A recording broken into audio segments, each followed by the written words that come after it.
शब्द। तुझे भरोसा नहीं ना, तो फिर जा अपने कमरे में जाकर देख। तेरे पलंग के नीचे तुझे तेरी माँ की हड्डियाँ मिलेंगी।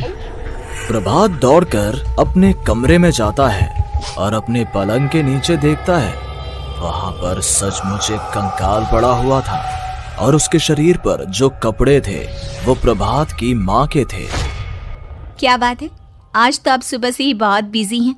ऐसा क्या लिख रहे हैं? बस एक फैमिली की कहानी लिख रहा था। जैसे हमारी फैमिली है ना, तुम, माँ और मैं, लेकिन थोड़े अलग तरीके से, क्योंकि ये कहानी हॉरर है और इसमें जो आदमी है ना, मैंने उसकी बीवी को मार दिया है। मतलब कहानी में ऐसा लिखा है। और जानती हो, उसके बाद जो बीवी है ना, वो एक बुरी आत्मा बन जाती है।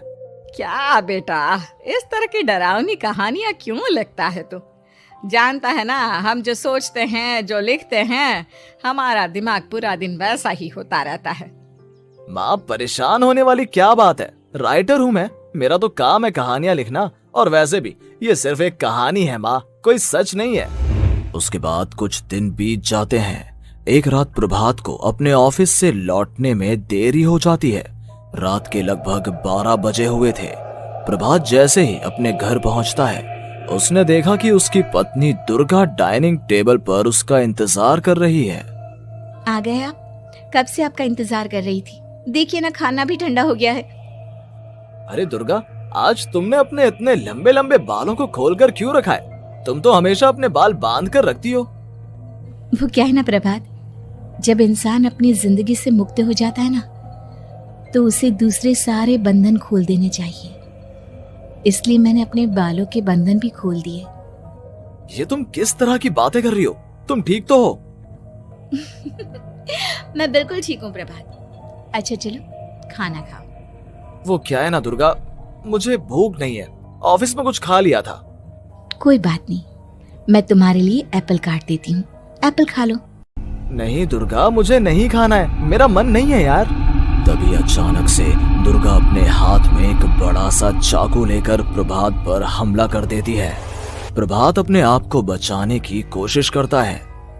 आज मैं तुझे नहीं छोड़ूंगी, तुझे अपने साथ लेकर जाऊंगी अपनी दुनिया में। ये क्या बोल रही हो तुम? तुम्हारा दिमाग खराब हो गया है। आखिर तुम हो कौन? दुर्गा अपनी गर्दन टेढ़ी करते हुए बोलती है। मैं दुर्गा हूँ, तुम्हारी पत्नी। ध्यान से देखो मेरी आंखों में। प्रभात बुरी तरह से डर जाता है और घबराहट में वो चाकू अपनी पत्नी के पेट में मार देता है। उसकी पत्नी की वहीं के वहीं मौत हो जाती है और उसकी चीख की आवाज सुनकर उर्मिला दौड़ते हुए बाहर आती है। ये तूने क्या किया प्रभात? तुमने अपनी पत्नी का खून कर दिया। लेकिन तू तो उसे बहुत प्यार करता था बेटा। तूने बहू को क्यों मार डाला? माँ, ये आपकी बहू नहीं थी, इसके अंदर कोई बुरी आत्मा घुसाई थी। मैं नहीं जानता ये सब कैसे हो गया, लेकिन वो मुझ पर हमला कर रही थी, मुझे मारने की कोशिश कर रही थी। माँ, मैंने कुछ नहीं किया। ये तूने क्या कर दिया बेटा? दुर्गा ने मुझे कहा था कि वो तेरी कहानी को उस कैरेक्टर की तरह एक्टिंग करके तुझे डराने की कोशिश करेगी। अरे वो तो तेरे साथ मजाक कर रही थी। हे भगवान, ये क्या हो गया? इसका मतलब दुर्गा। लेकिन माँ, मैंने जो कहानी लिखी थी उसमें भी ऐसा ही हुआ था। उस औरत ने अपने पति के साथ मजाक किया और गलती से उसके पति ने उसके पेट में चाकू मार दिया। मेरी कहानी सच कैसे हो सकती है? माँ, मुझे बहुत डर लग रहा है। अब ये सोच, दुर्गा की लाश का क्या करें हम? अगर गलती से भी ये बात बाहर फैल गई ना, तो तुझे पूरी जिंदगी जेल की सलाखों के पीछे रहना पड़ेगा। एक काम करते हैं माँ, हम घर के पीछे वाले बगीचे में उसकी लाश को दबा देते हैं। अगर कोई पूछेगा तो कह देंगे कि उर्मिला अपने मायके गई और फिर एक दिन हम भी अचानक यहाँ से कहीं दूर चले जाएंगे। कोई नहीं आएगा हमें पूछने, कोई नहीं आएगा माँ, बाद में जो होगा हम देख लेंगे। प्रभात अपनी माँ उर्मिला की मदद से दुर्गा की लाश को अपने घर के बगीचे में गाड़ देता है। कुछ दिन तो ऐसे ही बीत जाते हैं, लेकिन एक दिन अचानक रसोई से आ रही कुछ आवाजें सुनकर प्रभात की नींद खुलती है। प्रभात ने देखा कि वहां पर एक लंबे बालों वाली औरत दूसरी तरफ चेहरा करके खड़ी हुई थी। कौन है? कौन है वहां पर? अरे कौन हो तुम? मैं दुर्गा हूँ प्रभात। क्या हुआ? मुझसे इस तरह के सवाल क्यों कर रहे हो तुम? तुम दुर्गा नहीं हो सकती। दुर्गा तो प्रभात, मैं तुम्हारी पत्नी हूँ, तुम मुझे कैसे भूल सकते हो? 4 दिन के लिए मायके क्या चली गई, तुम तो मुझे भूल ही गए। अब अगली बार ना मैं कहीं नहीं जाऊंगी। पता चला तुमने तो मुझे पहचानने से ही इनकार कर दिया। नहीं, तुम दुर्गा नहीं हो सकती। तुम दुर्गा हो ही नहीं सकती। मैं जानता हूँ ये सब क्या हो रहा है। मैंने अपनी कहानी में लिखा था कि उस आदमी की पत्नी की मौत के बाद एक बुरी आत्मा उसका रूप लेकर उसके घर में आ जाती है। तुम वही हो ना? और अचानक से खूबसूरत दुर्गा का चेहरा काला पड़ जाता है।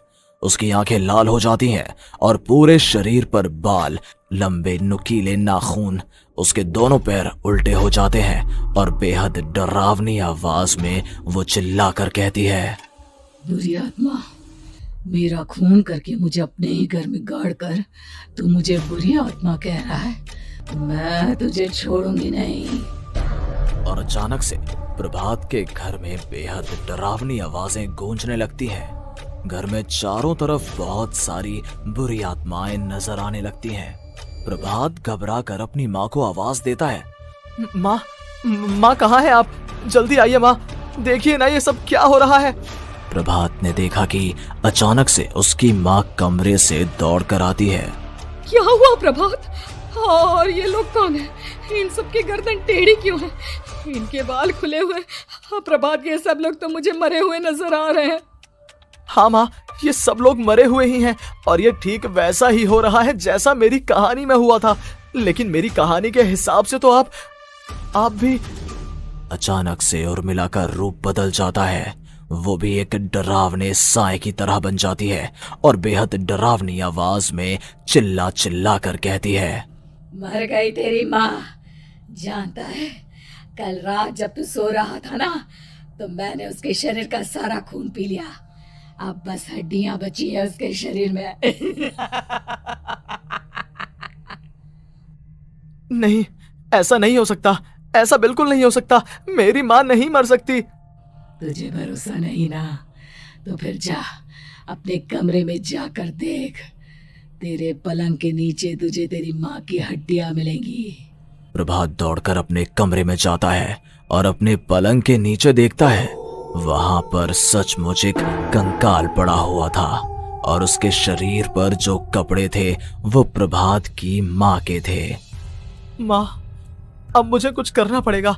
लेकिन मेरी कहानी में लिखा था कि माँ की मौत मेरे हाथों से होगी, पर माँ तो पहले ही मर चुकी है और वो बुरी आत्मा मुझे भी मार देगी।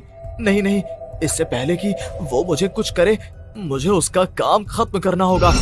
प्रभात अपने हाथ में बड़ा सा चाकू लेकर उस बुरी आत्मा पर हमला कर देता है जिसने प्रभात की माँ का रूप लिया हुआ था, और अगले ही पल वो नीचे गिर जाती है और उसके शरीर से खून बहने लगता है। ऐसा नहीं हो सकता। एक बुरी आत्मा के शरीर में तो खून होता ही नहीं है। तो क्या सच में मैंने अपनी माँ को मार दिया? लेकिन अभी कुछ देर पहले तो फिर वो कंकाल किसका है? और ये कौन है? मैं पागल हो जाऊंगा। और अपनी माँ की लाश, इसका मैं क्या करूं? लोग पूछेंगे तो मैं क्या जवाब दूंगा? तभी वहां पर दुर्गा का रूप लेकर जो आत्मा थी उसने प्रभात से कहा, गाड़ दे अपनी माँ को ले जाकर उसी जगह जहाँ तूने मेरा खून करके मुझे गाड़ दिया था। जा, चला जा। घबराया हुआ प्रभात पागलों की तरह अपनी माँ की लाश को लेकर बगीचे में गाड़ देता है। प्रभात की हालत पागलों जैसी हो जाती है। वो अपने आप को अपने घर में बंद कर लेता है।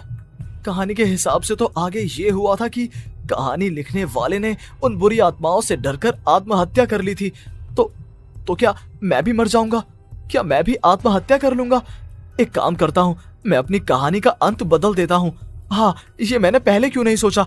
मैं लिख दूंगा कि कहानी को लिखने वाला आत्महत्या नहीं करता, बल्कि कहीं दूर जाकर नए सिरे से अपनी जिंदगी शुरू करता है। यही सोचकर प्रभात ने अपनी लिखी हुई कहानी को बाहर निकाला और उसे पढ़ना शुरू किया। ये देखकर वो हैरान रह गया कि कहानी का क्लाइमैक्स तो किसी ने पहले ही बदल दिया था। ये क्या? इसमें तो लिखा हुआ है कि आखिर में उस लेखक की पत्नी और माँ दोनों बगीचे में जिंदा दफन थे। बुरी आत्माओं ने उनको कैद करके रखा था और वो लेखक अपनी माँ और पत्नी दोनों को जिंदा बाहर निकाल लेता है। लेकिन लेकिन ये सब लिख किसने दिया? प्रभात दौड़कर बगीचे में जाता है और वहां पर खुदाई करना शुरू कर देता है। प्रभात देखता है कि वहां पर लकड़ी के 2 बड़े संदूक हैं और उनके अंदर से आवाजें आ रही हैं। प्रभात, प्रभात बचा लो मुझे, अगर थोड़ी देर और हो गई तो वो मुझे छोड़ेगी नहीं।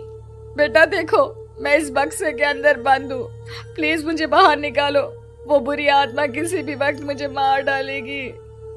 प्रभात वो दोनों बक्से बाहर निकालता है और अपनी पत्नी और माँ दोनों को आजाद करवा लेता है। लेकिन तभी वहां पर अचानक से एक बेहद डरावनी और खौफनाक दिखने वाली औरत आ जाती है। तुझे क्या लगा था इतनी आसानी से अपनी पत्नी और माँ को बचा लेगा? बस 5 मिनट और उसके बाद अमावस का चांद आसमान में आने ही वाला है। लेकिन तूने इन दोनों को बाहर निकाल लिया, अब तुझे मरना होगा। नहीं, मैं जानता हूँ मैं नहीं मरूंगा, और अब आगे क्या करना है ये भी मुझे पता है। प्रभात, ये बहुत खतरनाक है, हमें मार डालेगी। प्रभात, चलो यहाँ से। नहीं दुर्गा, अब मुझे अच्छी तरह से पता चल चुका है कि इस बुरी आत्मा से हम कैसे पीछा छुड़वा सकते हैं। और इतना कहकर प्रभात अपने हाथ में पकड़ी हुई सिंदूर की थैली उस बुरी आत्मा के ऊपर उछाल देता है। कुछ ही देर में वो जमीन पर गिरकर राख में बदल जाती है। ये सब क्या हो रहा था बेटा? ये सब तुम्हारी लिखी हुई इस कहानी की वजह से हुआ है ना?